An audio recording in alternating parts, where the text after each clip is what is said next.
OpenBee est un éditeur de logiciels spécialisé dans la gestion documentaire. Mais derrière cette technologie, nos experts accompagnent quotidiennement les dirigeants, depuis leur premier pas en TPE jusqu'à leur croissance vers des PME ou ETI. Dans cet épisode, on s'intéresse à ce qui fait réellement avancer les projets, les parcours, les rencontres et l'énergie entrepreneuriale. François, responsable formation et membre de l'équipe expérience client chez OpenBee, reçoit aujourd'hui Stéphane Coulot, entrepreneur en série, qui a fondé ou cofondé plusieurs entreprises, dont Webmécanique et plus récemment Alpact, un projet pour accompagner et financer d'autres entrepreneurs. Avec lui, on va comprendre ce qui permet de lancer, faire grandir, transmettre et recommencer dans un monde où innovation, conformité et impact social se croisent plus que jamais. Un échange pensé pour les dirigeants et surtout les entrepreneurs qui veulent construire des organisations solides dans la durée.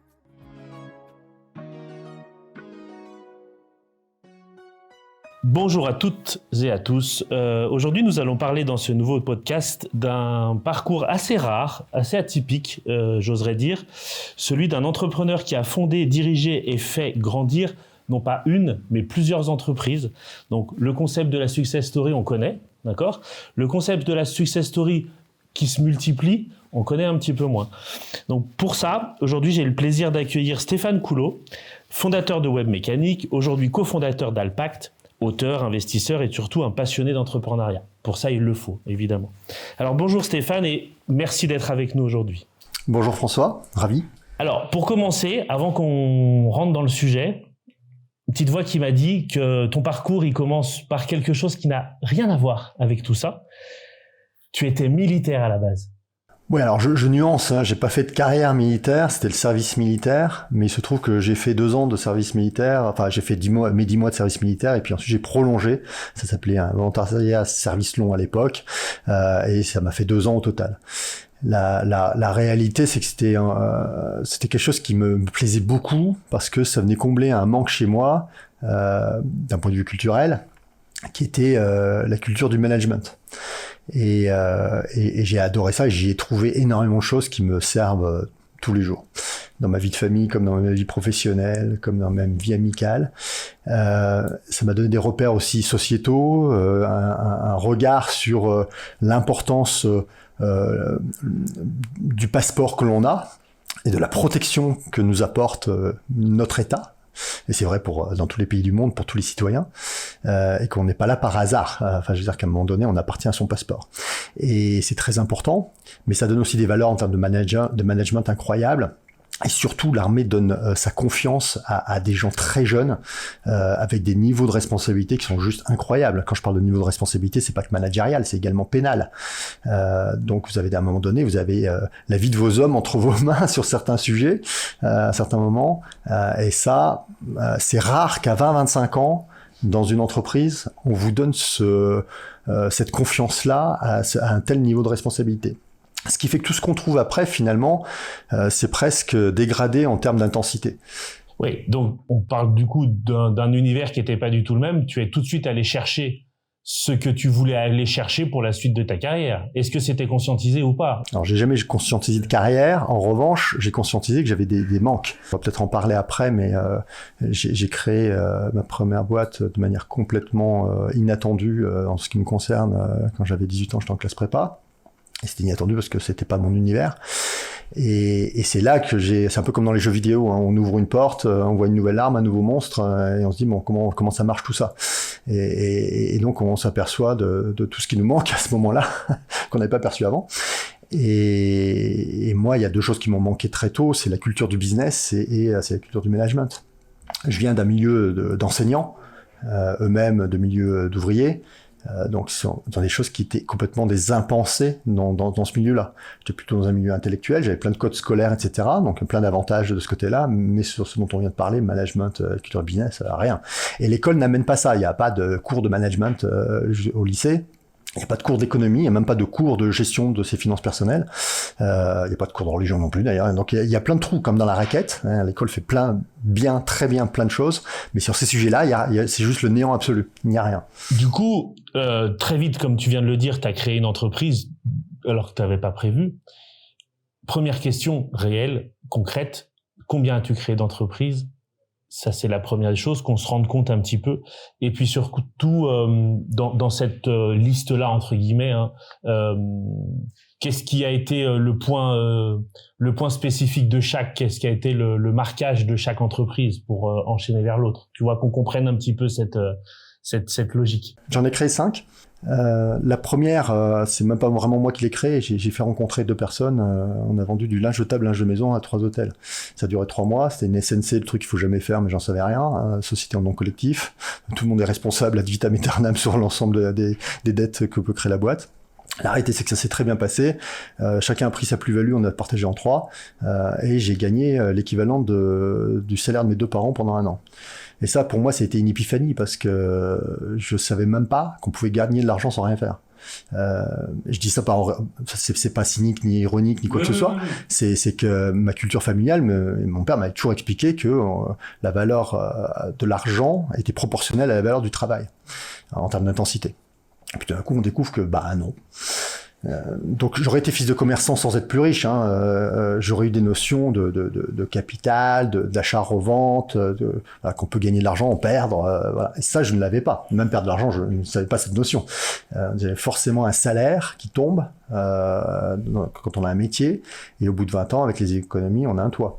C'est le schéma, mais réel. Donc tout ça, c'était des impensés. C'est-à-dire que c'est même pas un choix, c'est des impensés. Puis d'un coup, ça se révèle à vous. C'est pour ça que je parle d'épiphanie, pour prendre le terme religieux.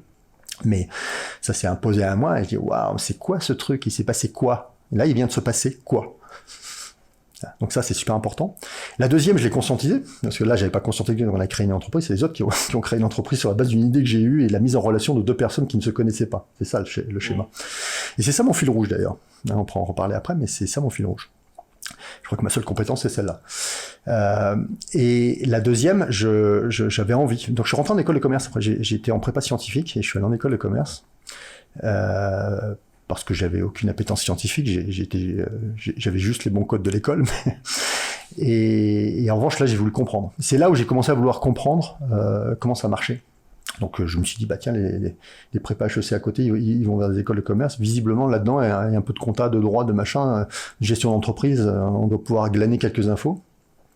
Et donc, je m'étais dit, je vais reproduire ce truc-là, mais de manière consciente.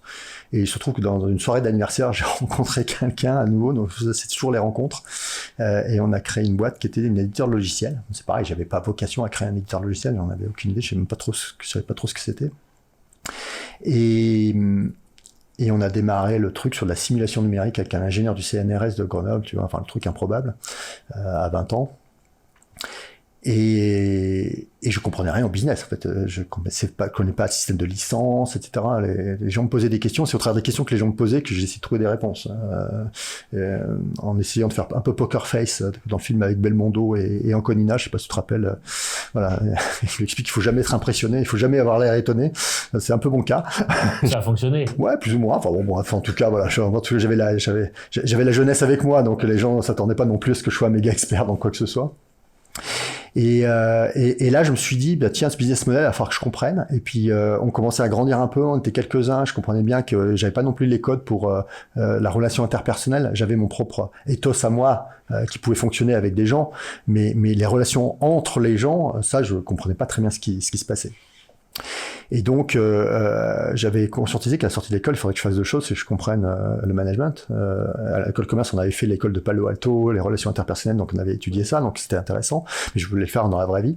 Et la deuxième chose, d'où l'armée. Et la deuxième chose, c'est que je voulais comprendre le business model dans le numérique et le logiciel. Je trouvais ça génial, le logiciel, parce que je trouvais que c'était universel. C'est-à-dire qu'on pouvait traiter n'importe quel sujet dans n'importe quel type de vertical d'entreprise. Le terme vertical, je l'avais pas à l'époque, mais... Et je voulais donc, à la sortie de l'armée, je m'étais dit, je vais rentrer dans un gros groupe américain, parce que les Américains, c'est comme les kings dans cet univers-là, en termes de marketing, parce que les Américains se voient et voient les citoyens comme des consommateurs. Nous, en Europe, on se voit comme des citoyens, et aux États-Unis, pour y avoir vécu, les Américains se voient les individus comme des consommateurs. Et c'est pour ça qu'on est toujours très bien servi dans les magasins, dans un niveau de service qui est incroyable, parce que ça fonctionne comme ça. Et c'est même vrai dans les foyers, entre enfants, parents, enfin, Et c'est ce que j'ai fait. Donc l'armée, 2 ans. En plus, ça m'a bien éclaté. J'ai fait des rencontres incroyables. fait des choses assez extraordinaires, improbables. Et puis après, je suis rentré chez Oracle. Alors, je peux rentrer chez Microsoft, IBM. C'était vraiment le hasard. Je connaissais pas spécialement Oracle. J'ai répondu à des petites annonces. À l'époque, c'était comme ça. C'était même, je me rappelle, une petite annonce dans l'Express. Donc, une annonce journal. Voilà. Et donc, j'ai pu faire un petit parcours. J'ai tout fait. De la télévente en Irlande, m'occuper de partenaires européens aux États-Unis, revenir à Genève, m'occuper de Global Account Manager pour Nestlé, donc avoir une vision monde à un moment donné des activités d'Oracle, et c'est là qu'on comprend l'intérêt pour certains groupes de faire appel à une multinationale, c'est qu'à un moment donné, c'est des gens qui peuvent vous servir dans n'importe quel pays du monde, faire intervenir 100 consultants au doigt levé, et c'est hyper puissant, et j'ai appris la culture de l'indirect, également avec Oracle, puisqu'Oracle était une boîte qui était en concurrence avec des gens comme Ingress, Informix, Sybase à l'époque sur la base de données relationnelle. Pas encore sur les ERP, etc. C'est venu plus tard. Et c'était pas le meilleur produit du marché. Souvent, dans les appels d'offres, ils se faisaient retoquer en permanence. Et par Ingress, notamment. Et Ingress gagnait les appels d'offres en direct, chez Renault, EDF, etc., pour parler de la France. Et Oracle rentrait en indirect, c'est-à-dire qu'avec des gens comme Sopra, avec Sibel, PeopleSoft, en fait, c'était la base de données relationnelle derrière, c'était l'Oracle. Donc, dans les entreprises EDF que j'ai citées, Renault, etc., il y avait de l'Oracle qui rentrait par les progiciels qui arrivaient. Et donc, au bout d'un moment, il y a un commercial qui se pointait en disant, tiens, vous avez des runtime Oracle là, des licences spécifiques, on va faire une licence entreprise, comme ça, vous serez légalement protégé, puis vous pouvez piocher dans le stock, blabla. Et résultat, le logiciel qui avait été choisi officiellement en appel d'offres était écarté, et c'est celui qui n'avait jamais été choisi qui est arrivé en indirect par des portes dérobées, qui est devenu majoritaire. Aujourd'hui, Oracle, c'est 40 milliards de dollars, et Ingress, qui a changé de nom, je ne sais plus quel nom ils ont, il doit faire dans les 50 millions de dollars de chiffre d'affaires. Donc c'est considérable comme différence, alors qu'ils avaient le meilleur produit. Donc ça aussi, culturellement, c'est le meilleur produit, ça ne sert à rien. Ce qu'il faut, c'est l'approche marché, le go-to-market est bien plus important. Voilà, des apprentissages. Excuse-moi, j'ai un peu divergé, mais... Non, mais on comprend le moteur, mais là, t'enchaînes les projets les uns après les autres. C'est quoi qui t'anime d'enchaîner les projets? Là, depuis tout à l'heure, à chaque fois, tu me parles d'un gain d'expérience. C'est ça. C'est-à-dire que tu te nourris à chaque fois. Et c'est ça, en fait, toujours tu te nourriras en enchaînant. Parce que c'est ce que je ressens. Il y a une coach annécienne que j'ai fait intervenir dans ma vie privée, mais avec une approche de coach d'entreprise, sa conclusion, c'était, et je l'avais jamais conscientisé comme ça, qui m'a dit, Stéphane, toi, ce qui te caractérise, c'est le besoin d'intensité. Et en faisant un retour en arrière sur ma vie, je me dis, effectivement, que ce soit dans le sport, que ce soit dans l'amour, que ce soit dans le business, dans n'importe quoi, ce qui me caractérise à chaque fois, c'est le besoin d'intensité. Donc, je pourrais devenir un junkie très rapidement. Moi. J'ai de l'intensité dans tout, donc... Le rapport à la limite, il est un peu inexistant. Eh bien, en sport, j'ai été au-delà de mes limites. Et il y a quelqu'un un chercheur à Saint-Étienne, qui avait schématisé. J'ai fait l'objet j'étais un sujet de conférence. Et il appelait ça le débordement de la chasse d'eau. C'est-à-dire qu'il disait que dans l'effort et dans la douleur, moi j'ai pas de douleur en fait. Alors ça peut paraître bien, mais en fait c'est un défaut. Hein. Quand je vais chez le dentiste, bien souvent il me dit vous avez pas mal là, j'ai une carie pas possible. Et il me dit non. Et c'est un problème parce que j'ai pas d'alerte, j'ai pas de signaux d'alerte sur la douleur, ni sur la peur d'ailleurs de manière générale. Alors, ce qui est un problème parce que c'est ce qui vous protège. Et ce qu'il appelle le débordement de la chasse d'eau, c'est que normalement, vous avez à un moment donné, la chasse d'eau, elle se remplit, puis à un moment donné, elle s'arrête. Et moi, ça s'arrête pas, ça déborde. Voilà. Donc, c'est un peu vrai dans ma vie. Mais pour ça, maintenant, je suppose que tu as assez d'expérience pour essayer, en tout cas, de dire, la chasse d'eau, là, stop. Mais pour ça, il faut énormément d'énergie. Il faut être en bonne santé. Alors j'ai une chance extraordinaire, c'est que j'ai jamais eu un pépin de santé. Tu as la délicatesse de ne pas dire mon âge, mais j'ai 55 ans, je suis né en 1970, et je n'ai jamais eu un pépin de santé. Moi j'ai dû avoir l'appendicite à 6 ans, je me suis cassé un tibia, mais c'était au rugby, et accident de parapente, j'ai eu une aile infilée, mais c'est de ma faute, mais et puis ça n'a jamais été grave. Mais la clé de l'entrepreneuriat, de pouvoir entreprendre, quel que soit l'univers, c'est quand même d'être en forme. d'avoir la santé. Quand on n'a plus la santé, on peut plus rien faire. Quand on est jeune, on se moque toujours des anciens qui, le jour de l'an, disent « Ah, la santé, c'est important, tu sais ». On se rigole un peu, bon ça va, on l'a entendu 50 fois, c'est bon, lâche-moi avec ça. En plus, on entend les vieux qui parlent toujours des copains et des copines qui sont à l'hôpital, etc. Et puis, il y a un moment donné, on se dit quand même, avec le recul, quand on voit les pépins de santé arriver autour de nous, et donc les gens, des faillites d'entreprise qui sont liées à ça, des carrières brisées, ça laisse des gens sur le carreau. Et on parlait des États-Unis tout à l'heure, on a la chance d'avoir en France un système qui nous protège de ça. Ouais. Un amortisseur incroyable. Là-bas, les gens voulaient retrouver dans leur bagnole, dormir dans leur bagnole, alors qu'ils avaient une vie de famille dans un pavillon de banlieue 2 ans avant leur pépin de santé. Et là, il n'y a plus aucune protection. Et là, c'est la guerre, quoi. Enfin, c'est des faillites personnelles. Donc, la santé à tous les niveaux, c'est hyper important. Mais pour l'entrepreneuriat, c'est la clé. L'énergie que vous pouvez la donner que si tout va bien, en fait. Oui.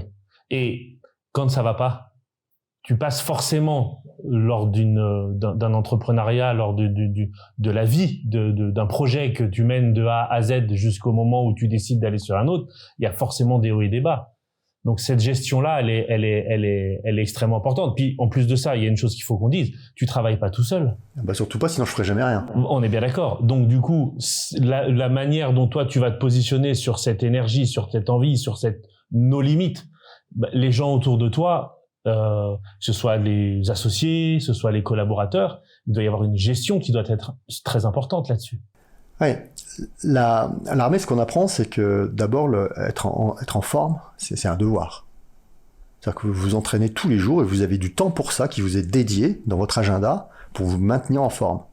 Que ce soit musculairement, cardio, que ce soit ce que vous voulez, c'est prévu, c'est dans votre fiche de poste, à être en forme. Je pense que d'ailleurs, on devrait avoir ça comme dans nos fiches de poste, il devrait y avoir ça, parce qu'à partir du moment où ça y est, ça veut dire que derrière, on vous octroie du temps, on vous octroie des moyens, des ressources, des coachs, des entraîneurs, des terrains, ce que vous voulez, pour être en forme. Alors, il y a la forme physique, mais il y a la forme psychologique aussi. Aujourd'hui, à l'armée, par exemple, c'était pas du tout pris en compte jusqu'à la guerre en Afghanistan, et depuis la guerre en Afghanistan, de retour d'OPEX, opération extérieure, il y a un SAS, pour l'Afghanistan, c'était à Chypre, mais il y a un SAS maintenant de 3 semaines avant le retour dans la famille. Avant, il n'y avait rien. Vous rentriez, vous aviez le copain qui se vidait de ses tripes à côté, machin, la peur au bide tout le temps, etc. Tout d'un coup, les gens qui vous parlent de l'attaque Soukman, quoi. Vous dites, mais what the fuck, c'est quoi l'attaque Soukman? En quoi c'est important pour l'humanité? Voilà. Vous revenez du Soudan, je pense que c'est ahurissant ce genre de discours. Mais ça a toujours été vrai. Et donc, la forme, c'est la forme mentale, la forme, parce que l'idée derrière, c'est que quelqu'un qui a rien d'OPEX complètement détruit, et qui va devenir un junkie dans la société, va peut-être commettre des choses qui socialement sont pas acceptables, parce qu'il a vécu dans un monde où les règles du jeu sont pas du tout les mêmes avant.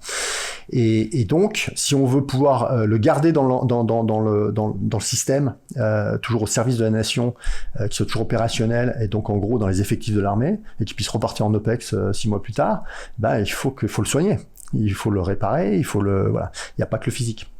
Donc les deux sont importants. Et donc je pense qu'en tant que dirigeant, mais c'est vrai pour les collaborateurs, c'est vrai pour tout le monde, mais encore plus vrai pour les dirigeants, on a un devoir de toujours être là pour animer. En fait, on est toujours un animateur. Donc il faut être évidemment en super forme, c'est-à-dire qu'il faut s'octroyer du temps. Et je pense que le dirigeant, c'est celui qui doit travailler le moins. Au sens d'opérationnel. Oui. Parce que il y a François Berthe, qui est un ancien capitaine de la Légion, qui donne une conférence régulièrement sur différents sujets liés au management, et qui commence souvent ses conférences en disant: vous savez comment on reconnaît un chef sur un terrain de guerre? Et il dit le chef, c'est celui qui ne court pas partout.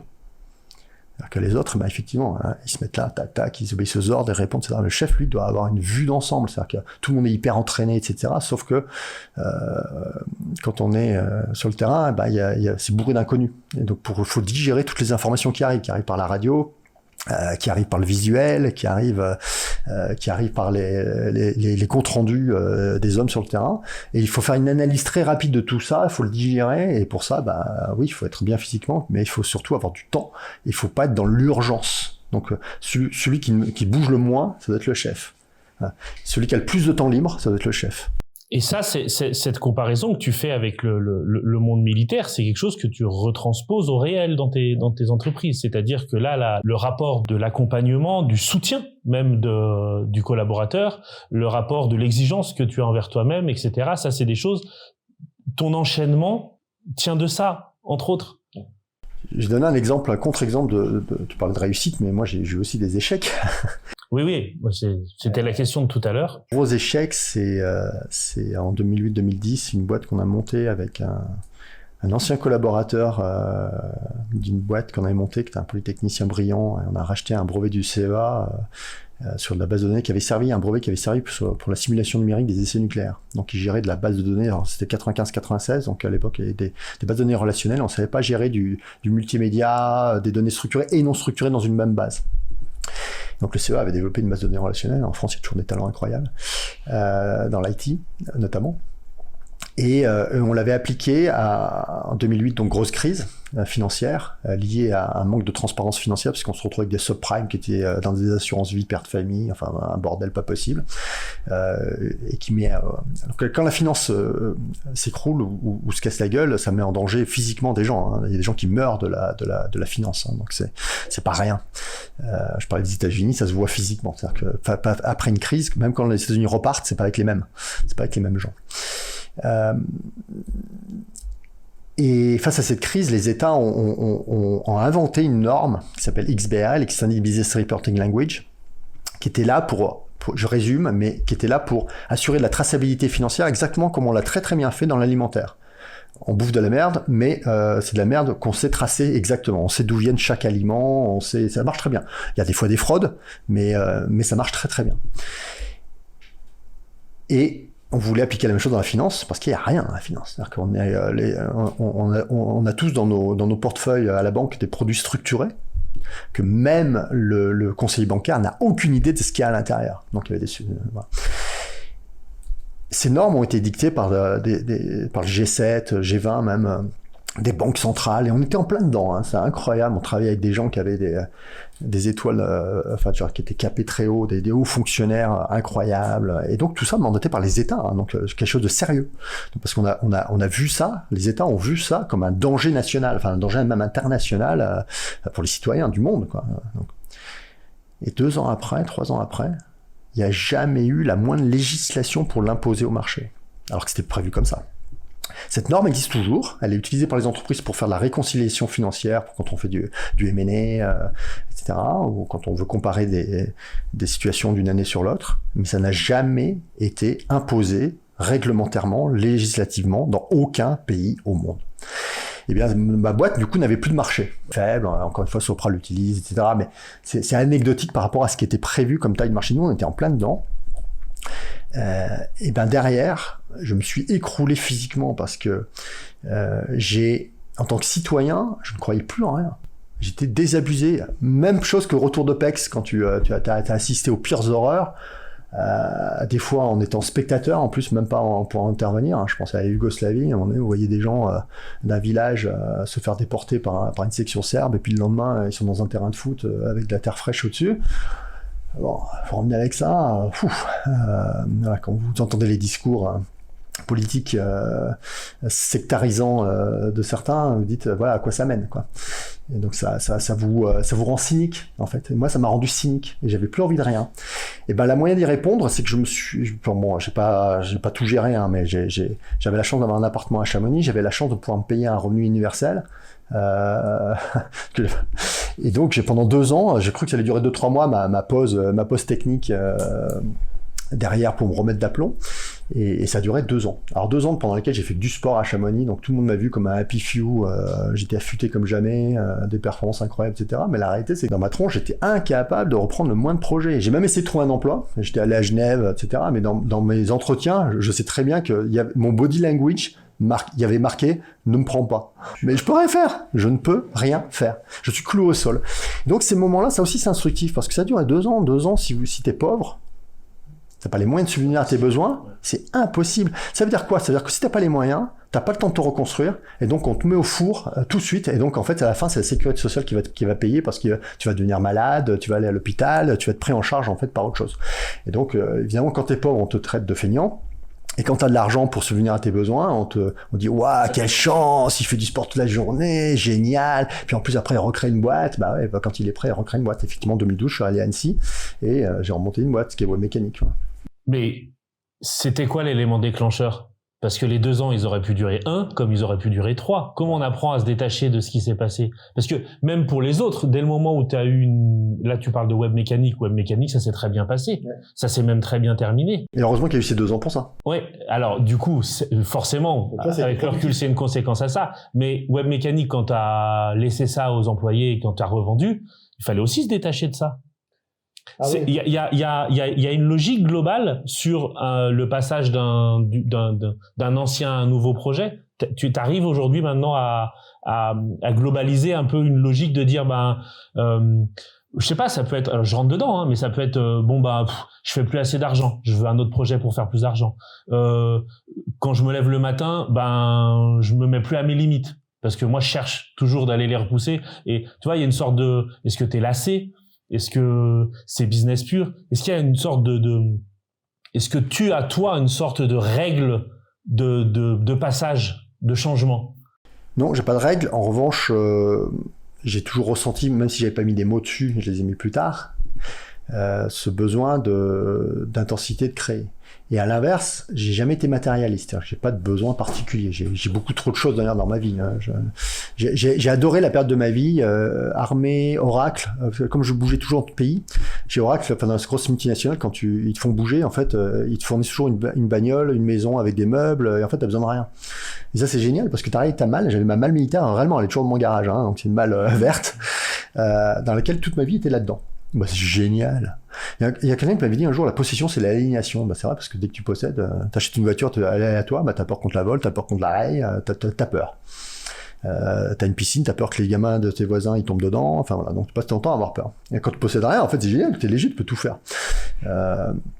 Et donc, j'ai jamais été matérialiste. Donc, l'abandon de quelque chose n'est pas, même de quelqu'un, d'ailleurs, j'allais dire, à chaque fois que j'ai été éloigné d'amis ou de gens que j'ai aimés, etc., en soi, ça m'a jamais gêné. Et j'ai toujours été très heureux de les retrouver parfois plus tard, un peu par hasard, mais ça m'a jamais manqué en soi, parce que je fais de nouvelles rencontres, parce qu'il se passe de nouvelles choses, etc. Donc, le deuil, il y a toujours un deuil, l'effet de deuil, les 7 étapes du deuil, je les vis assez vite, et j'ai jamais de regrets sur rien. Moi, les seuls regrets que je pourrais avoir, c'est si j'avais pris des décisions à un moment donné qui n'étaient pas les miennes. Donc, j'ai réussi des choses, j'ai échoué des choses, mais à chaque fois, ça a été des décisions que j'ai prises moi. Donc, je les ai toujours assumées. Si j'avais dû suivre, parce qu'à un moment donné, j'avais eu peur et que je me suis dit, ah ouais, t'as raison, je devrais plutôt faire ça. Mais en fait, c'est le conseil de quelqu'un d'autre. Ça aurait pu être ma mère, un ami, etc. Là, j'aurais eu des regrets. Donc non, j'ai jamais eu ça. En revanche, à un moment donné, effectivement, ça m'ennuie. Il y a des choses qui m'ennuient. C'est ce que je retiens ce que tu as dit au début. Faut que je crée, quoi. Donc à un moment donné, parce que tu as l'idée, tu la développes ou pas, avec de l'aide ou pas, mais une fois que c'est développé, que ça roule, comme j'oserais dire, tu veux passer à autre chose. Donc cette boulimie d'avancer, elle est clairement là. Ouais, j'ai jamais d'idée, enfin plutôt j'en ai plein, mais si je regarde concrètement tout ce que j'ai fait, c'est jamais une idée qui est venue de moi. Ouais. Jamais. En revanche, mon talent, c'est de mettre en relation des gens et à un moment donné d'écouter. Et quand j'entends des choses, à un moment donné, je me dis, mais ça serait pas mal de faire ça, qu'est-ce que t'en penses? Et il y a toujours quelqu'un qui dit, ah ouais, on pourrait faire ça, ah ouais, bien. Et en fait, j'amène je rends possible, mais c'est jamais été une idée de moi. Tout ce que j'ai fait, j'ai jamais eu une idée concrète je me suis jamais réveillé le matin en disant, waouh, c'est ça qui va changer le monde et je vais faire ça. Non, ça a toujours été des rencontres. Et à tel point qu'aujourd'hui, je cherche même plus à avoir d'idées. Je cherche, à un moment donné, si j'ai un trou dans ma vie et que je vais chercher juste à rencontrer des gens. Mais du coup, dans cette logique-là d'interaction avec l'autre pour créer, tu te sens plutôt un coordinateur, c'est-à-dire que tu mets les mains dans le cambouis pour ou tu te sens plutôt comme tu parlais tout à l'heure du statut un peu militaire du chef, parce que dans le terme militaire c'est ça, ou dire non, je me sens plutôt conseiller ou je prends recul sur les choses. Tu mets les mains dans le cambouis ou tu restes un petit peu à l'écart en disant non, mettez-vous en relation, je reste dessus et puis je synthétise derrière. Alors j'avais un associé qui m'avait dit, et c'était une formule positive dans sa bouche, Stéphane, toi tu peux tout faire parce que tu ne sais rien faire. Ouais. Et ce qui est très vrai, et si je reprends l'armée, c'est exactement ça. Tu sors de... Alors moi, en plus, j'ai fait les EOR, donc j'ai fait 4 mois de Kouakidan, 4 mois... Alors c'est hyper intense, hein, beaucoup de nuits blanches, etc., mais enfin, c'est 4 mois. Et quand on arrive en régiment, vous avez des sous-off, voire même des militaires du rang, qui ont nettement plus d'expérience que vous, qui savent faire, etc. Mais ils attendent pas de vous que vous sachiez. Donc il faut surtout pas avoir une attitude de sachant. En revanche, ils attendent de vous que vous preniez des décisions pour le groupe. Et ça, vous le sentez bien. C'est-à-dire qu'à un moment donné, on vous regarde et on dit « Bon, on fait quoi mon lieutenant, on fait quoi ?» Ouais, donc tu es dans l'action. Et c'est vrai dans l'entreprise, en fait. Dans l'entreprise, à un moment donné, personne ne s'attend à ce que vous sachiez parfaitement faire et un podcast, et de la vente, et du développement logiciel, et. Non. En revanche, on s'attend à ce que vous preniez des décisions à des moments clés. Que vous ayez une vision, que vous ayez toujours un temps d'avance, c'est-à-dire que il y a 3 temps dans l'entreprise. Il y a le aujourd'hui, c'est ce qu'on vend aux clients, enfin, aux partenaires, etc. Et il y a le demain, c'est ce dont on parle, et les commerciaux, souvent, ils évoquent le demain, en disant, dans 6 mois, on va être sur ça, l'IA, on va l'utiliser comme ça, blabla, etc. Ils projettent. Et puis, le rôle du chef d'entreprise, ou des dirigeants de manière générale, c'est de se projeter sur l'après-demain. Et l'après-demain, c'est surtout pas le boulot des gens qui sont opérationnels, parce que s'il faut qu'ils se projettent dans l'après-demain, ils peuvent plus, c'est des défocus.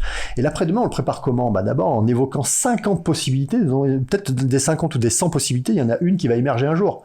3-4 qu'on a essayé qui vont se casser la gueule, et une qui va émerger.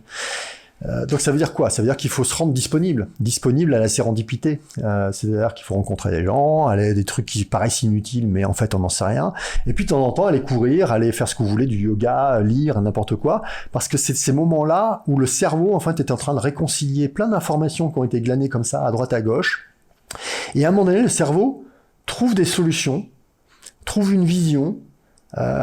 À des choses qui sont écrites nulle part. Ça répond pas à une to-do list, c'est pas une somme de problèmes à résoudre, c'est un truc qui émerge et vous faites Eureka. Mais ce Eureka, il sort pas de nulle part. Il sort de l'ensemble des rencontres, des choses que vous avez lues, etc., de votre culture finalement, etc. Et d'un moment où le cerveau a du temps long. Hein, ça peut être une balade à pied, nager, ce que vous voulez. Hein, c'est des temps à soi où vous n'êtes pas obligé de faire, d'exécuter. Vous avez du temps. Pour ça, il faut se laisser du temps. Et en plus, si ça répond au problème de santé, c'est parfait. Dans cette logique-là, tu entreprends parce que quand tu as là les entreprises et les périmètres dans lesquels tu as créé tes entreprises, la tech, toutes ces entreprises-là, tu en parlais tout à l'heure. Il y a de la législation, il y a de la réglementation, il y a des barrières parce que en tant qu'entrepreneur, des fois, c'est comme ça que la vision là, on dit oh là là, on a cette idée, on a cette idée, on a cette vision, on a même ce business model, mais il y a des barrières, il y a des blocages, il y a des législations, des choses. Tu y réponds comme ça, tu prends le temps, mais le temps, tu peux l'avoir le temps tout le temps, de le prendre pour trouver la solution. Du coup, je suppose que des fois tu tâtonnes, t'en essayes une, t'en essayes deux. Parce que le temps, c'est un vrai luxe aujourd'hui, surtout quand on est entrepreneur. La connaissance sur tous ces sujets, c'est quelqu'un d'autre qui l'a. Si j'ai un problème fiscal, j'appelle un fiscaliste. Si j'ai un problème sur le RGPD, je vais appeler quelqu'un qui est un consultant qui est spécialisé là-dedans, qui prend le temps d'éplucher toute la réglementation, qui la suit, qui se met à jour, qui fait un aggiornamento permanent sur ces sujets, etc. Sur n'importe quel sujet marketing, etc. Enfin, il y a des experts en tout. Je suis un expert en rien, donc je n'espère surtout pas le devenir. Donc je fais toujours appel à quelqu'un. À l'armée, quand j'avais un problème de munitions, j'allais aller voir l'adjudant-chef en charge des munitions. Voilà, si j'avais un problème de permis de conduire pour mes hommes, j'allais voir le responsable des permis, etc. Donc je ne cherche pas à être un expert en quoi que ce soit, et il y a toujours un expert qui existe. Il y a Mac Horn, notre voisin de Lausanne, qui explique. Et Dieu sait s'il a fait des trucs dans lesquels il y a une palanquée d'inconnus. Il disait, si t'as 5% des informations avant de démarrer une action, un projet, n'importe quoi, c'est super, t'auras jamais plus. Pourquoi ? Parce que le reste arrive parce que tu te mets en branle, en fait. Tu te mets en action, et donc les problèmes, les choses positives, etc., arrivent à ce moment-là. Mais tant que tu es dans ton laboratoire, dans ta chambre, à penser le lendemain, il se passe rien. Donc c'est pas là que tu vas apprendre. Donc 5%, c'est bien plus que ce que tu auras jamais comme information avant d'y aller. Donc de toute façon, ce que tu évoques là, c'est permanent, mais c'est permanent dans nos vies. Quoi qu'on fasse, le jour où tu te maries, tu sais pas ce qui va se passer derrière. Le jour où tu fais un enfant, tu sais pas ce qui va se passer derrière. Donc tu vas bien devoir apprendre. Non mais l'enfant c'est symptomatique quand t'es à l'hôpital, t'as 2 jours en général à l'hôpital, déjà c'est bien. Hein, et quand t'as un problème, t'appuies sur un bouton, il y a quelqu'un qui arrive. Donc t'as en gros, t'es hyper sécurisé. Et puis un jour on te dit bon, faut partir maintenant monsieur. Et tu pars avec ton enfant, t'arrives chez toi, tu dis waouh, il va se passer quoi là exactement? Est-ce que je vais être à la hauteur? Il y avait une infirmière qui m'avait dit ne vous inquiétez pas monsieur, faites-vous confiance. Vous ferez peut-être des erreurs, etc. Mais si vous faites les choses avec amour, etc. Bah vous trouverez. Et puis au pire vous appelez le 15. Oui, mais en prenant cet exemple-là que je connais particulièrement, et du coup c'est rigolo parce que quand on sort de la maternité, on va avoir les copains ou les frères et sœurs qui ont eu leur enfant il y a 3-4 ans, t'es à peu près dans le même discours les uns les autres, t'as tes parents qui t'ont eu il y a 30 ans, alors le discours il est pas le même, puis des fois t'en as un qui a eu son enfant il y a 10-15 ans, et puis alors là, tu dis, mais attends, c'était que il y a 10 ans. Et au final, le rapport à, ne serait-ce que la santé du nouveau-né, c'est pas la même. Mais si je fais cette comparaison avec l'entreprise, en 30 ans de création d'entreprise, puis en plus, t'es dans la tech. Enfin, ce que je veux dire, c'est que tu parlais tout à l'heure de l'évolution en 96, comment on gérait les données et comment on les gère aujourd'hui. T'as pas les mêmes freins, t'as pas les mêmes barrières dans les entreprises d'il y a 30 ans. Tes 5% de connaissances. Il y a 30 ans, quand on entreprenait, on avait aussi que 5% de connaissances. Tu penses que ça c'est immuable? Parce qu'aujourd'hui, quand je vois comment les choses évoluent et quand on nous annonce comment les choses évoluent, on va pas parler des dernières technologies, sinon on se reprend 1h30, mais on parlait d'internet tout à l'heure en off, on parlait d'IA, etc. Ce que je veux dire, c'est qu'aujourd'hui, dans le milieu de l'entreprise, on a des outils. Alors certes, on parlait tout à l'heure des choses un peu gênantes des législations, des blocages, des barrières, mais dans le concept inverse des outils qui t'aident à aller plus vite et potentiellement à mieux entreprendre, non, pour toi, peu importe ce que l'on a, la connaissance, dans tous les cas, on l'a pas. On peut quand même vachement mieux s'armer aujourd'hui, non, pour entreprendre. Ça fait peur par rapport au système dans lequel on est, mais on peut mieux s'armer quand même. S'armer, c'est pas du tout une métaphore avec le militaire, mais je reviendrai sur les militaires. Bah si, c'en est une, mais elle est dans le langage courant. Bah oui. Le monde d'entreprise a été construit sur le modèle militaire. Hein. Toute la hiérarchie est construite sur ce modèle-là. Au moment du début de l'industrialisation, fin 18e, début 19e, est construite exactement sur ce modèle-là. Les sergents, hein, c'est les gens qui serraient les gens parce qu'on tirait un coup chacun tirait un coup et il fallait resserrer ceux qui tombaient, donc il faut resserrer les rangs. Mais pour revenir à ce sujet-là, je conseille à tout le monde d'aller voir le musée des Arts et Métiers à Paris. Le musée des Arts et Métiers est absolument génial parce que sur toutes les thématiques, l'architecture, la communication, la mobilité, il retrace dans le temps avec des objets. C'est-à-dire qu'il retrace l'évolution des choses dans le temps avec les objets. Donc on voit qu'il y a des moments, il y a des ruptures. Il y a des ruptures technologiques. Tout le monde il y a plein d'acteurs qui disparaissent, d'autres qui réapparaissent, etc. en permanence.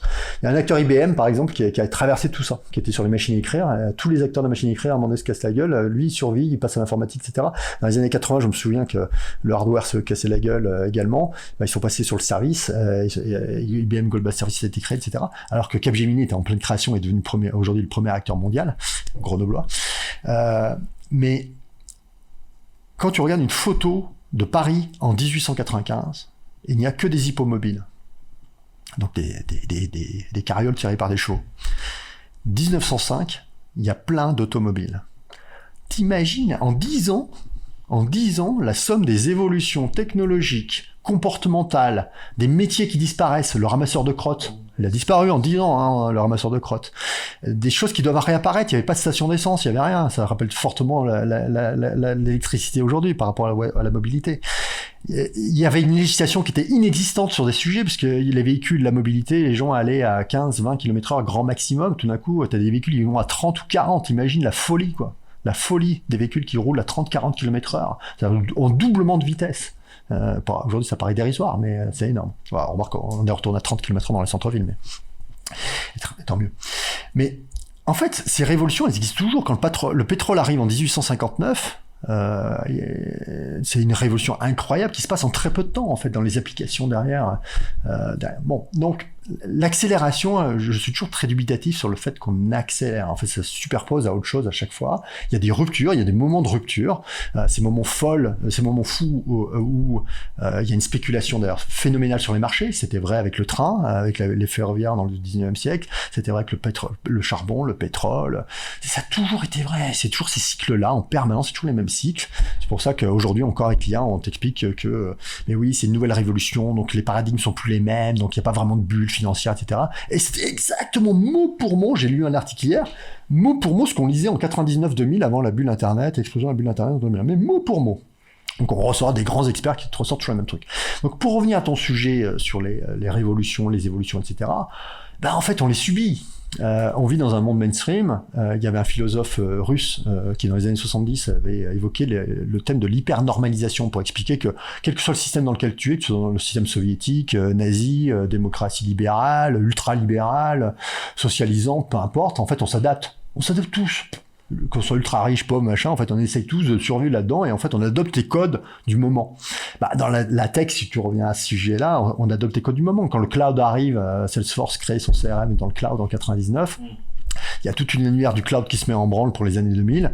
On s'est tous adaptés et puis voilà, on regarde ce qui passe, comment font les autres, les experts sur ces sujets-là, qui sont un peu en avance des autres. Et puis à un moment donné, on n'imagine même plus faire un logiciel en on-premise dans l'entreprise. Quand on crée une boîte, on la crée en cloud. Et puis aujourd'hui, les boîtes que je suis en train de créer, on les crée IA first, parce que l'IA est là. L'IA, ça existe depuis longtemps. Quand j'étais étudiant dans les années 90, j'avais plein de copains qui travaillaient sur l'intelligence artificielle. Simplement, c'était pas disponible en termes dans nos vies tous les jours. D'abord pour des raisons de performance et ensuite pour des raisons de coût. Donc ce qui a rendu depuis 2 ans accessible, c'est que c'est un coût dérisoire, un coût marginal, et que tout le monde peut y accéder maintenant. Mais bon, il n'y a rien de nouveau en soi. Donc ça crée un changement de paradigme. Tu t'adaptes, tu t'adresses à des gens qui sont un peu en avance de phase avec toi sur ces sujets-là. Donc moi je suis toujours à la traîne de tout ça. Mais il vaut mieux être un peu à la traîne parce que c'est là où il y a des experts. Ouais, tu reviens toujours sur le concept de t'entourer, de toute façon. Ouais. Mais donc ça veut dire que là, si on devait un petit peu aujourd'hui être dans une logique où tu te positionnerais justement par rapport à toute l'expérience que tu accumules et par rapport à ta ligne pour l'entrepreneur, parce que aujourd'hui les jeunes ils disent non mais moi j'ai peur dans la société, dans le monde dans lequel je suis. Voilà, moi mes parents à l'époque pouvaient créer des sociétés, tu sais, il y a cette logique de problème générationnel. Aujourd'hui les gens ils ont peur d'entreprendre et aujourd'hui ceux qui entreprennent, on les invite, on fait un podcast avec eux parce qu'on dit en fait t'es un peu fou par rapport aux autres. Déjà il y a toujours eu ce côté de prise de risque, on est d'accord, mais on a l'impression que plus on avance avec tout ce qui existe, plus cette logique de risque elle augmente et plus c'est les fous qui vont réussir en fait. Ouais, ça a toujours été vrai tu penses que ça la courbe elle augmente pas? Non, le milieu social dans lequel tu es, encore une fois, c'est moi quand j'avais 20 ans, les fils de concessionnaires automobiles ou de gens qui avaient des supermarchés, naturellement ils se posaient même pas la question et ils entreprennent. Ça a toujours été vrai et il faut toujours être un peu fou parce que bon, il y a des entrepreneurs qui sont pas vraiment des entrepreneurs parce qu'ils sont des héritiers, donc ils gèrent en fait. Oui, non, là je parle de partir de la page blanche, tu sais, la feuille blanche. Mais du coup c'est rassurant ton discours pour les gens qui nous écoutent parce qu'il y a ce côté mais en fait, que ce soit il y a 20 ans, dans 20 ans ou aujourd'hui, vas-y, quoi. En fait, statistiquement, et ça a toujours été vrai, le plus gros pourcentage d'entrepreneurs si on devait segmenter un peu les populations, c'est les migrants. C'est les gens qui arrivent sur le territoire. Pourquoi? Parce qu'ils ont plus rien, ils sont tous légers, ils ont même pas ma malle militaire à moi. La famille est restée derrière, ils sont tout seuls souvent, parce que le premier qui arrive, en fait, il arrive tout seul. Il a toute la famille à payer pour lui, les passeurs, les machins, les trucs. Il a fait toutes les polices d'Europe avant d'arriver chez nous. Je fais des balades des fois avec des migrants en montagne, donc je vois les parcours de dingue, ça me rend hallucinant. Et ces gens-là, en fait, et ça c'est les statistiques de l'INSEE, les plus gros créateurs d'entreprises sont les migrants. Et ça a toujours été vrai. Quand les Italiens arrivaient dans les années 20, ceux qui ont créé des entreprises de BTP, etc., et tu le vois dans les noms des entreprises, si tu regardes autour d'Annecy, toutes les entreprises de BTP, t'en as 1 sur 2, au moins, donc il y a un nom italien, d'origine italienne. Parce qu'à cette époque-là, c'était le seul truc, c'était des bâtisseurs. Ils se sont retrouvés avec des parcs immobiliers de folie, d'ailleurs, génération après génération. Mais voilà, mais ça a toujours été vrai. Tu parles des Polonais, les machins, les Espagnols, les républicains espagnols quand ils ont débarqué chez nous. C'est vrai, des Syriens quand ils sont arrivés. D'ailleurs, Tu parlais des États-Unis aussi quand on voit les sont construits sur ça et l'éradication d'un peuple natif. Bon, mais ils se sont construits sur ça. Donc, ce que je veux dire, c'est que la création d'entreprise, c'est souvent à un moment donné des gens qui ont soit rien à perdre, soit qui ont pas comme moi une case qui est déconnectée, c'est où il n'y a pas de peur, il n'y a pas de voilà. Et pour ça, je pense que c'est aussi le milieu familial qui crée, parce que moi, autant j'avais pas cette culture-là, autant j'étais dans un milieu hyper protégé parce que mes parents étaient fonctionnaires. Je pouvais prendre tous les risques que je voulais, je pouvais tout perdre, et je peux encore tout perdre aujourd'hui parce qu'ils sont toujours vivants et ils ont toujours une pension de l'État. Et si ce serait pas très agréable de revenir dans ma chambre d'adolescent, mais il y aura toujours un bol de soupe chez mes parents. Donc même si je perds tout, et quand je dis tout, c'est mes relations sociales, au-delà de l'argent, etc. J'ai toujours un toit finalement quelque part. Et ça permet de prendre des risques incroyables en fait. Voilà. Et ça, cette assurance-là, tout le monde l'a pas. Hein. Alors ouais, c'est ce que j'allais dire. Du coup, sur quelque chose de plus général entre guillemets, si tu devais donner aujourd'hui quelqu'un qui veut entreprendre, parce que tu viens de rassurer sur le fait de dire bon, pour moi hier, aujourd'hui ou demain, rien ne change dans l'absolu. Tu parlais aussi du pourcentage de connaissances. Hier, aujourd'hui ou demain, à mon avis, tu pars à peu près avec les mêmes inconnus, pour pas dire la même connaissance. Mais qu'est-ce que tu donnerais comme conseil? Tu devrais un très simple, un petit top 3 de dire faut te lancer, c'est quoi? C'est l'intention, c'est un minimum d'argent? Parce que on n'a pas trop évoqué cette sphère-là de l'entrepreneur, mais l'entrepreneur qui a pas d'argent. Arrêtons de dire que c'est à cause du monde qui est instable, parce qu'il a toujours été instable, quelle que soit la période Oui, le rapport à l'adaptation. Ouais, je suis grandi dans les années 70, on craignait une guerre nucléaire en permanence, on ne peut pas parler de stabilité. Quand la gauche est arrivée au pouvoir en 81, on pensait que les chars russes allaient débarquer à Paris. Alors, et les riches ne se sont pas cassés, d'ailleurs, entre nous soit dit. Donc quand on entend ces discours-là aujourd'hui, c'est un peu incroyable. Mais c'est toujours les mêmes. Et discours. Non, le top 3, quand on a envie d'entreprendre, c'est de commencer à faire, tout simplement. C'est de se mettre en position de faire. Mais quand je dis entreprendre, c'est n'importe quoi. Tu veux faire ton enfant veut devenir sportif de haut niveau dans quelque chose, commence déjà à pratiquer, commence à faire des compètes, vois si ça te plaît, puis on progresse, puis on passe l'étape d'après. Puis des fois ça casse au milieu pour des raisons diverses et variées, ça plaît plus, etc. Bon, très bien. Il faut se remettre en question. Mais c'est ça la vie, en fait, c'est mets-toi en position, va faire. De toute façon, tant qu'on n'a pas fait, on sait pas.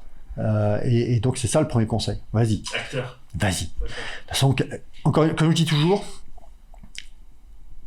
le pire qui puisse t'arriver, c'est quoi? Mourir.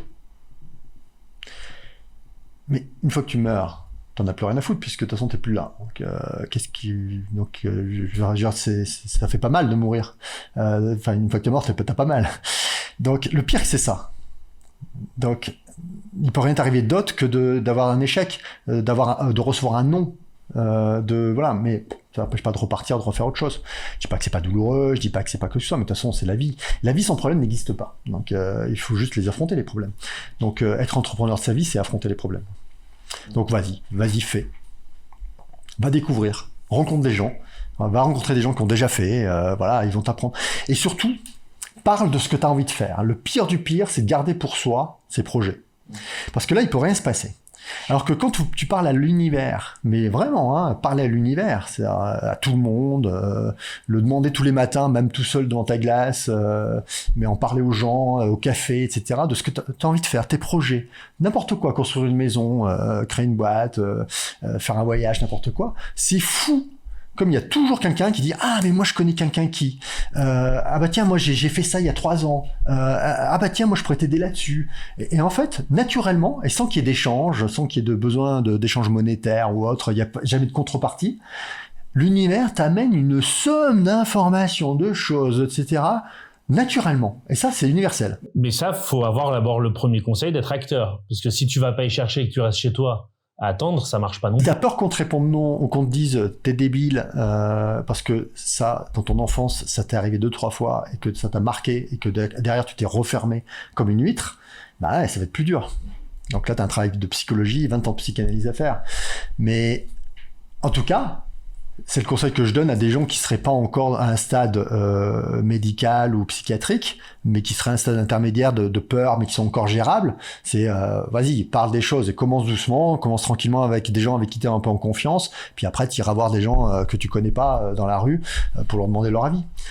Où tu vas faire des rendez-vous dans des dîners de CCI où tu connais personne parce que tu débarques dans une nouvelle ville, ce qui m'est arrivé quand je suis arrivé à Annecy, et puis tu rencontres des chefs d'entreprise, des machins, puis ça te donne des idées, et puis tu vois les peurs des autres et tu dis ah tiens je vais répondre à cette peur-là, voilà, et ça marche bien. C'est ce que tu fais dans ton nouveau projet, Alpact. Ce rapport-là du conseil en création d'entreprise, du management, de toute cette expérience-là, et dans les projets qui sont pas n'importe quel projet que tu soutiens. Mais il y a deux choses. Mes anciens locaux de voie mécanique, j'ai rencontré 2 personnes qui m'ont dit un jour, je les ai mis en location. Et 2 personnes qui sont arrivées pour visiter pour la location qui m'ont dit, mais Stéphane, nous, ce qu'on veut, c'est créer une espèce de coworking qu'on ne connaît pas à Annecy. Enfin, on est déçus par un tel, et on voudrait créer ça. Ils m'ont donné des points très précis. Je dis, ah, génial, bon, on va faire un ramp-up de loyer pour permettre de trucs.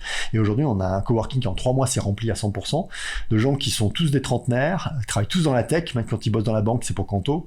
Ils parlent tous IA, machin, truc, etc. Et naturellement, en répondant à ça, je me suis créé un univers de gens incroyables. Tu parlais de compétences dans un univers où je connaissais pas grand-chose.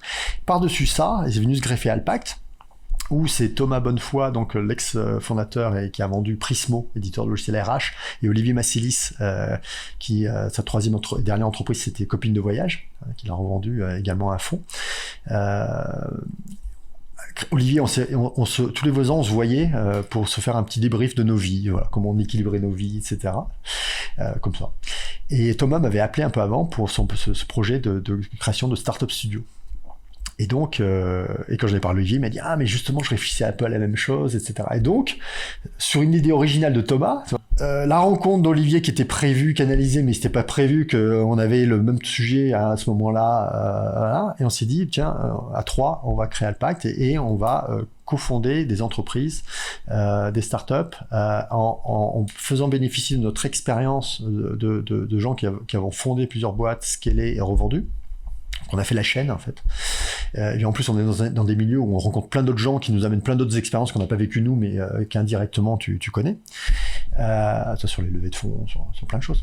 Puis on a un réseau local aussi tu vois, les gens de BPI, Crédit Agricole, etc. On les connaît quoi. Enfin, genre, on les connaît à titre personnel, donc ça va beaucoup plus vite pour un néo-entrepreneur qui est plutôt jeune. Enfin, on peut leur faire bénéficier de ça. Et l'idée c'était de les amener aussi sur des business models numériques. Et en fait on s'aperçoit que dès les 2 premières heures, le kick-off qu'on fait avec eux, quand on démarre ce qu'on appelle un bootcamp, c'est une période pendant 8 semaines sur lesquelles on travaille le go-to-market et le product market fit. Rien que les 2 premières heures, c'est fou la valeur qu'on apporte assez naturellement et juste en dialoguant avec un paperboard sur redéfinir le projet avec sa synthétique moelle et le rendre hyper simple. Et les entrepreneurs à chaque fois ils sortent de là, ils font ah bah ouais, c'est une évidence a posteriori, mais parce qu'on l'a fait 20 000 fois, donc et c'est d'autant plus, c'est comme en amour, hein, c'est plus facile de conseiller un copain ou une copine que de travailler sur soi-même. Donc là c'est pareil, on apporte ce regard extérieur sur ce sujet-là. Et donc on apporte ces doubles valeurs. Et aujourd'hui on croit, ça répond à une autre question que tu avais avant, à une révolution entrepreneuriale sociétale avec l'IA. Parce qu'aujourd'hui ce qu'on faisait en 6 mois, on peut le faire en 6 jours. C'est-à-dire itérer des sujets, tester le marché. Ce que faisaient très bien les Américains, dans le logiciel on appelle ça le paperware, c'est vraiment d'éditer un logiciel, tu commences à le mettre sur un PowerPoint, tu le montres à des décideurs, etc. Et tant qu'ils t'ont pas fait un chèque sur la base d'un PowerPoint, et c'est réel, hein, je l'ai vu faire sur des nouvelles fonctionnalités, etc. Bah tu n'engages pas le projet. Parce que t'es pas sûr d'avoir un go-to-market. T'as des tas de gens qui vont dire ouais c'est génial ton idée, t'as une très belle idée, etc. Ouais, mais tu l'as vendu? Non. Eh ben t'en sais rien en fait. Et donc ça sert à rien d'aller trop loin. Il faut vraiment faire des choses minimales, ce qu'on appelle le minimum viable product. Encore une fois, c'est les Américains qui inventent tous ces concepts. Et donc on les force à aller à un truc ultra simple. Et on est en train de monter notre propre plateforme Mona Lisa, qui est une plateforme qui accompagne les gens qui ont une idée, donc un entrepreneur, mais aussi des entreprises comme Somfy ou autres, quand ils veulent se repositionner sur un marché, lorsqu'ils veulent sortir une nouvelle fonctionnalité, voilà, et à un moment donné, d'un environnement de test où ça crée ta landing page, des pubs, aller scraper sur LinkedIn, des contacts, etc., pour aller tester avec un système branché sur Stripe, par exemple, etc. Tu testes vraiment des vraies fausses ventes. Tu vois les taux de transformation en vrai. Et ça, Tu te sors des données de la projection, quoi. Et ben en fait, t'as déjà des données concrètes de ce qui marche et ce qui marche pas. Et parfois, ça se joue à peu de choses. C'est-à-dire que de la même idée, tu changes un peu le discours, tu changes un peu le positionnement, tu réponds pas tout à fait au même page, mais tu as la même fonctionnalité derrière, etc. Tu changes peu de choses, en fait, ça peut changer fondamentalement. Mais le fait de pouvoir itérer en quelques heures, c'est-à-dire que l'IA te sort la plateforme, alors, c'est toute une série de choses qu'on a mis en place avec des prompts, etc. Mais c'est la forme d'expérience, puis c'est pas fini encore. Mais tout ce que tu fais en l'espace de quelques dizaines de minutes, avant, ça te prenait non seulement des jours, voire des semaines, voire des mois, mais en plus, il fallait des ressources. C'est-à-dire qu'il fallait que tu sois accompagné avec un développeur, il fallait pour construire une landing page, il fallait quand même quelqu'un. Si t'étais pas là-dedans, bah il fallait Puis il faut payer tous ces gens-là. Voilà. Et il faut une learning curve sur tous ces sujets. Il y a une courbe d'apprentissage qui était forte là. T'as plus grand chose. Donc on croit à une révolution citoyenne. Ça changera rien aux fondamentaux dont j'ai parlé tout à l'heure pour entreprendre. Les peurs, les machins, ça restera toujours vrai. Dans 2 siècles, ça sera toujours la même chose. En revanche, pour ceux qui veulent, ça permet d'aller beaucoup plus vite et de faire moins toutes les erreurs, de les faire beaucoup plus rapidement aussi. Mais du coup, c'est très drôle parce que là, tu es en train de nous expliquer que le projet que tu as créé, c'est au final... Que l'on a créé. Oui, que dans lequel tu es, si je vais être plus précis, c'est que tu as été, toi, un entrepreneur d'entreprise et et je réutilise ce terme-là et je l'assume, dans ta boulimie de créativité, tu t'es dit, je vais faire un projet pour multiplier la création d'entreprise, parce que une entreprise à la fois, ça ne suffit plus, en fait. Non, je pense que c'est l'âge aussi où... alors, bon, je suis associé à des gens qui ont 33, 44 ans, et moi j'ai 55, ça durera qu'un an, cette histoire. Donc, c'est pas qu'une question d'âge, mais moi, en tout cas, personnellement, j'arrive à un âge de transmission. C'est-à-dire qu'on sait très bien que dans la vie, alors, c'est pas un an près, on est d'accord, mais il y a une phase où on apprend à l'école, il y a une phase où on fait, 20, 30, 40 ans, et puis il y a une phase où on transmet. Assez naturellement d'ailleurs. Bon, moi je suis un jeune vieux papa, mais j'ai encore des enfants très jeunes, mais j'arrive à l'âge où mes camarades commencent à se dire que dans pas longtemps ils vont être grands-parents, et ça se passe assez naturellement. C'est génial d'ailleurs, grands-parents, on n'a plus la responsabilité. Mais oui, mais c'est ça, grands-parents. Je suis grand-parent dans le monde de l'entrepreneuriat, c'est-à-dire qu'aujourd'hui j'arrive à un moment où je suis là aussi pour transmettre, mais c'est plus la même charge, parce que c'est pas moi qui fais non plus.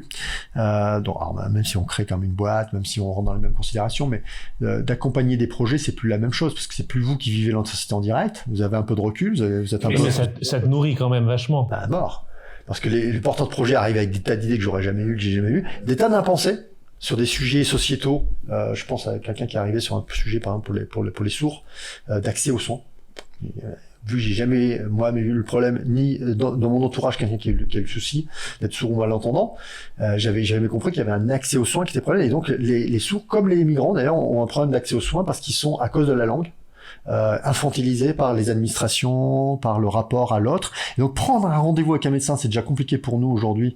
Des fois, aller trouver un spécialiste, ça prend 6 mois. Mais quand tu es sourd, il faut le synchroniser avec un traducteur.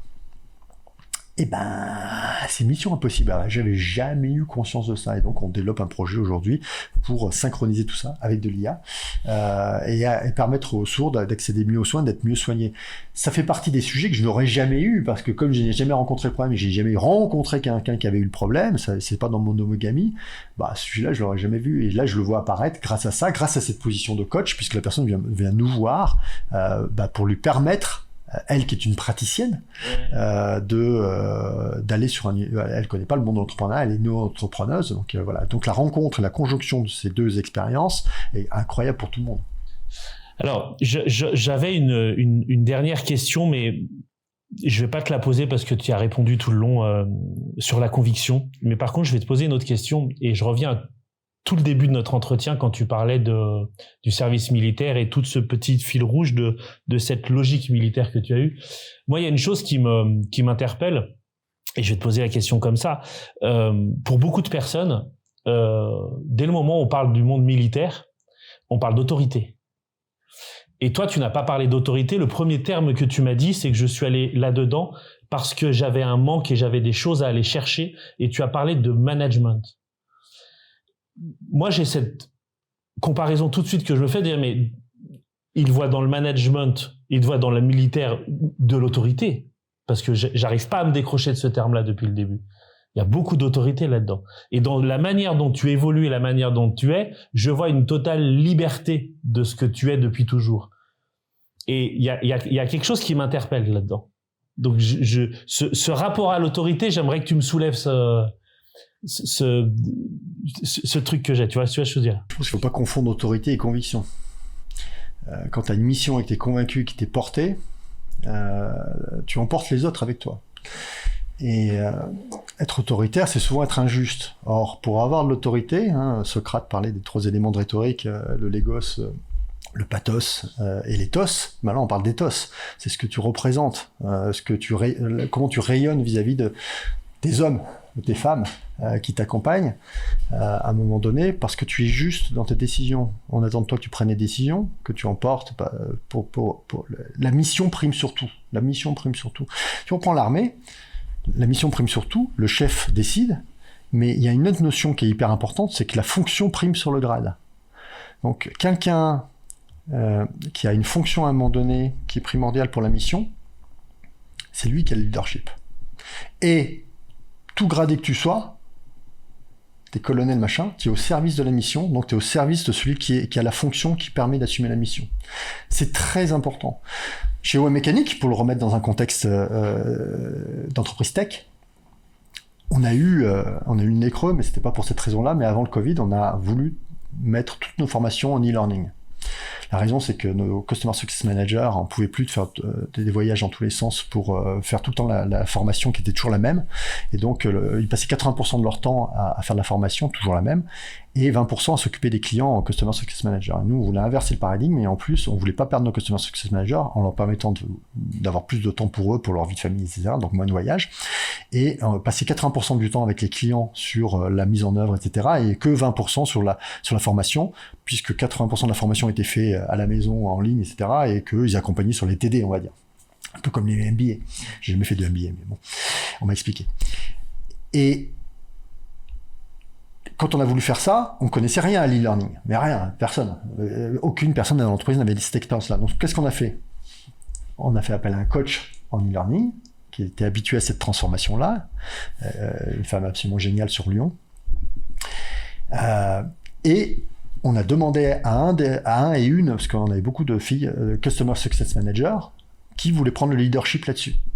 Sachant que la personne n'y connaissait strictement rien, pas plus que moi ou n'importe quoi. Delphine, pour pas la nommer, qui est chez Somfy aujourd'hui, a pris le leadership là-dessus. On l'a donné à mi-temps pendant 1 an pour mener à bien ce projet. Elle avait un autre mi-temps toujours sur Customer Success Manager, mais elle avait un mi-temps là-dessus. On l'a toujours dit, elle voulait pas manager de gens, etc. On lui a dit, mais tu manages personne. Tu as une mission, tu accompagnes la mission, tu as un expert avec toi, tu as une coach avec toi, et tu as toutes les ressources de l'entreprise pour toi. C'est-à-dire que c'est à toi de coordonner les ressources de l'entreprise, moi compris, moi Stéphane Coulot compris, c'est-à-dire que si tu as besoin de moi pour tourner une vidéo, pour écrire un script, pour à valider que j'ai le temps, que j'ai la disponibilité, etc., mais on la trouvera, mais tu viens me voir, tu me dis Stéphane, pour ma mission, j'ai besoin de ça, ça, ça, et moi je serai à ta disposition. À l'armée, j'aurais dit je suis à tes ordres, de la même manière, d'accord? Donc, on parle pas d'autorité, on parle de vision et de conviction, et à partir de ce moment-là, les autres adhèrent naturellement à la mission projet. Et 2, la notion de leadership est à respecter absolument. C'est-à-dire que Delphine, quand elle me dit un truc, elle me dit, bon, j'ai besoin de ça pour faire ma mission, etc., je lui fais confiance. Elle est là pour ça, je lui ai donné ma confiance, je la retire pas. Et donc, je vais retrouver les ressources, mais je suis moi-même une de ces ressources. D'accord? Voilà. Donc ça, la fonction prime sur le grade, c'est super important. Ça apporte aussi une forme d'humilité. Et ça se voit. Après, les gens disent, bah ouais, ok. C'est juste qu'il a une posture un peu différente, mais il peut changer aussi de posture en fonction des besoins de la mission, se mettre au service de la mission d'une manière différente. Et donc là, on parle plus d'autorité. Tu vois bien que j'ai transféré l'autorité sur quelqu'un d'autre à ce moment-là. Je vais donner un autre exemple militaire. Moi, j'étais dans les troupes parachutistes dans le train de la livraison aérienne.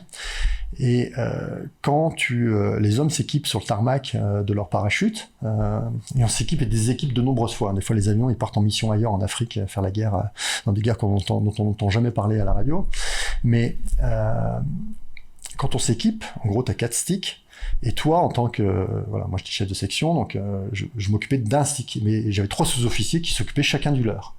Mais légalement, Je suis responsable, en gros, quand les gens montent dans l'avion, il y a un chef d'avion qui est responsable des hommes, et quand les hommes sautent de l'avion, toi, en tant que chef de section, tu es responsable d'eux. C'est-à-dire, s'il y a un incident, c'est-à-dire quelqu'un, par exemple, a une suspente qui est coincée dans une bretelle, et que le parachute s'ouvre pas, et qu'il se casse la gueule au sol, c'est ta responsabilité pénale.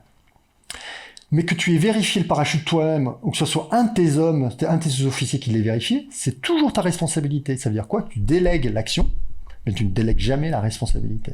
Tu gardes la responsabilité, même si c'est pas toi qui as fait l'action. Et c'est vrai en chef d'entreprise, et c'est là que tu vas avoir aussi beaucoup de respect de la part de tes hommes, de tes femmes, de tes collaborateurs, appelle ça comme tu veux. C'est qu'à un moment donné, quand il faut assumer sa responsabilité face à un client, face à un partenaire, face à un compétiteur, eh bien tu l'assumes. Que ce soit toi qui ai fait l'action, qui ait causé le problème ou pas, peu importe à qui est entre guillemets, la faute, tu l'assumes.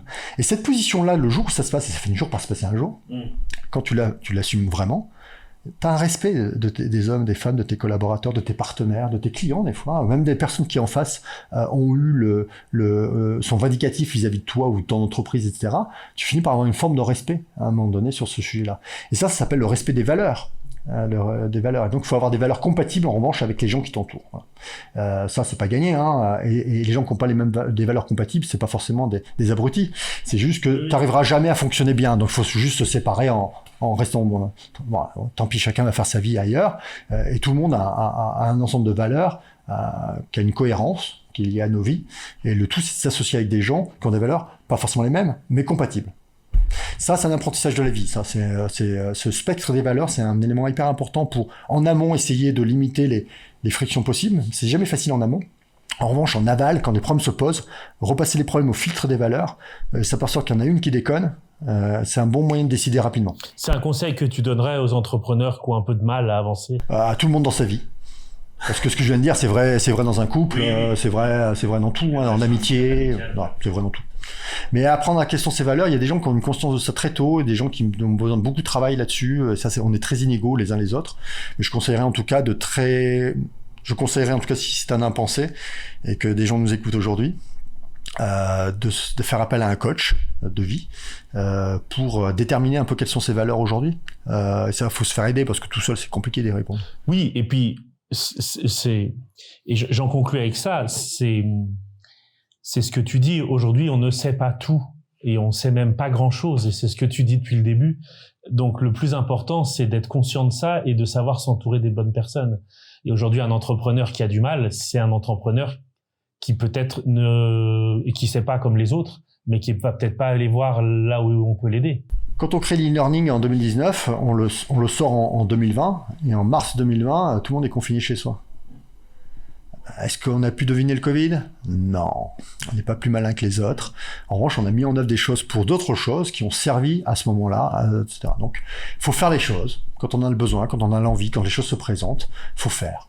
Et puis, à un moment donné, le hasard des éléments qu'on ne maîtrise pas, tous les éléments exogènes, finit toujours par arriver dans un sens, dans un autre, comme on le maîtrise pas, que ce soit la législation, que ce soit l'économie, que ce soit la politique, que ce soit ce qu'on veut. Non, on maîtrise rien de tout ça, on n'a pas pouvoir là-dessus. Donc ça sert à rien de se morfondre en disant ça change tout le temps, c'était mieux avant.